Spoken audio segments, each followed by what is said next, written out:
संपूर्ण जगभर शिवजन्म आज अत्यंत उत्साहात साजरा केला जातोय। आपण जुन्नर शहरातील जुन्या ग्रामीण रुग्णालयाच्या जवळपास आलो। तिथे जर तुम्ही पाहिलं तर जवळपास ब्रिटिश पूर्वकालीन म्हटलं तरी चालेल की तो शिवाजी महाराजांचा पुतळा या ठिकाणी आहे। या ठिकाणी मी तुम्हाला पुतळा दाखवतोय।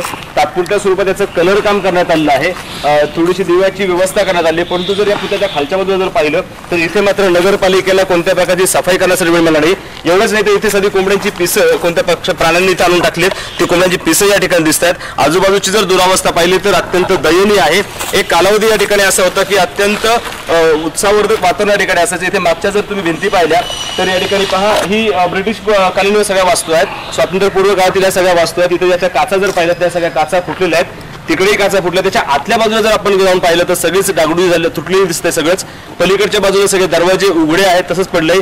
एवढंच नाही, तुम्ही इकडनं जर आलात तर या बाजूला जर पाहिलं तर या बाजूला सगळा राडारोडा तसाच हा ठिकाणी पडलाय। इथे कोणालाही मला वाटतं वेळ दिसत नाही हा सगळा राडारोडा बाजूला काढण्याचा।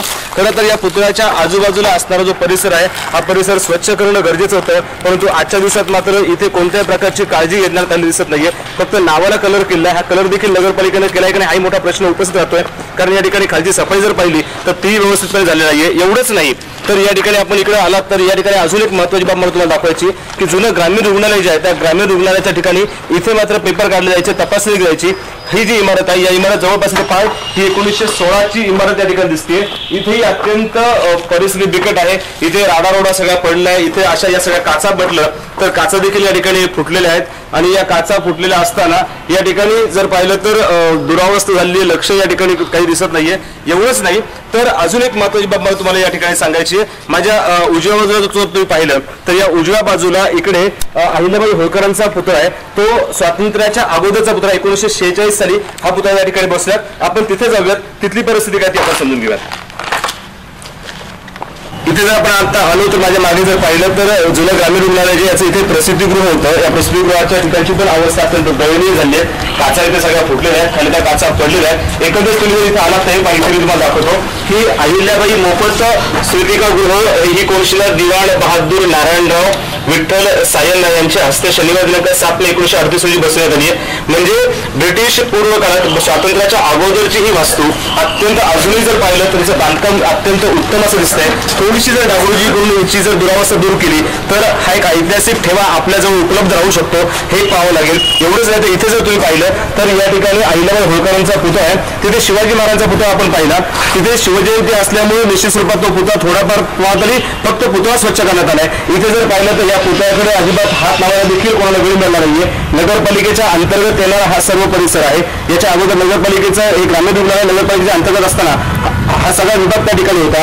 इथे पहा, इथे दिले श्रीमती जनाबाई रोकडे यांच्या माध्यमातून हा जो पुतळा आहे, श्रीमती जनाबाई रोकडे सत्कार समिती मुंबई यांनी जुन्नर म्युन्सिपालिटीच्या साह्यानं 24/3/1946 रोजी हा पुतळा बसवला होता। म्हणजे स्वातंत्र्याच्या अगोदरचा हा पुतळा या ठिकाणी बसवण्यात आला आहे। आणि हा पुतळा बसवत असताना जर आपण पाहिलं तर या ठिकाणी एक हौद आहे। या हौदाला पूर्वी एक कारंज होतं, त्या कारंजातून अत्यंत उत्तम पाणी यायचं। या ठिकाणी इकडे आहे कॅमेराला, इथे जर पाहिलं तर इथे थोडंसं बैलाचं तोंड दाखवलं, इथनं पूर्वी पाणी खाली पडत असायचं, पाणी असायचं आणि मग हे कारंज चालायचं, अशा प्रकारचं हे काम असायचं। एवढंच नाही तर याच्यावरती अजून एक कोनशिला बसवली। पहा, जुन्नरचा इतिहास हा अत्यंत महत्वाचा आहे आणि हा इतिहास असताना या ठिकाणी जर तुम्ही पाहिलं तर इथे खाली पहा, हा जो हौद आहे हा हौद रुक्मिणीताई राजवाडकर यांनी आपल्या नातवाच्या जन्मदिनानिमित्त या ठिकाणी हा बांधून दिलाय। हा जवळपास 1944च्या कालखंडातला हा बांधलेला आहे। म्हणजे जर आपण या परिसरामध्ये जर फिरलो तर एकंदरच एक गोष्ट अशी लक्षात येते की हा जो परिसर आहे हा सर्व ऐतिहासिक आहे, ब्रिटिश पूर्व कालखंडातला हा परिसर आहे। या वास्तूंची बांधणी मात्र उत्तम आहे, काचांचं जे बांधकाम आहे किंवा लाकडी बांधकाम जे आहे ते लाकडी बांधकाम थोडंसं फक्त डागडूज झाले।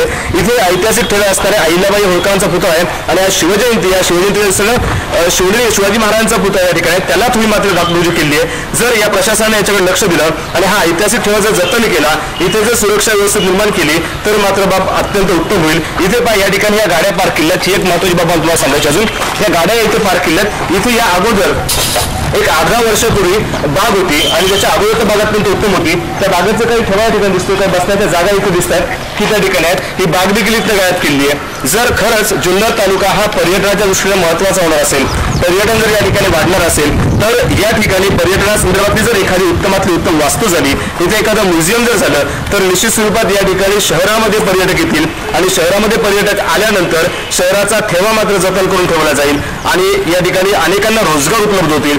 या ठिकाणी प्रशासनानं यासाठी लक्ष देणं गरजेचं आहे. Vilas Khadlak, I1 news, Junnar.